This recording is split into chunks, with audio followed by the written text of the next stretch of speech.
вақте дилат бишканад иваз мешавӣ. дигар мисли қабл намехандӣ. ба одамон бовар намекунӣ. дӯст намедорӣ. самимӣ шуда наметавонӣ. дигар на захми тоза дорӣ ва на умеди оянда. як гузаштаи кӯчак метавонад ояндаҳои бузургеро хароб кунад.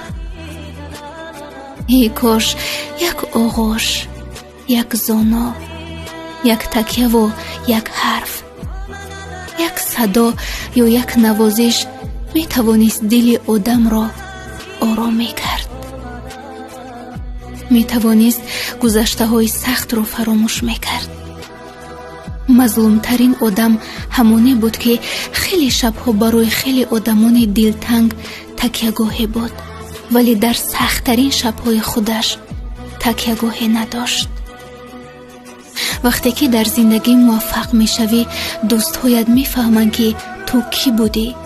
аммо вақте ки дар зиндагӣ аз по меуфтӣ, ту мефаҳмӣ ки дӯстонат кӣ буданд. агар ба зотат бовар дошта бошӣ, на ба рафтани касе ва на аз омадани касе нороҳат намешавӣ.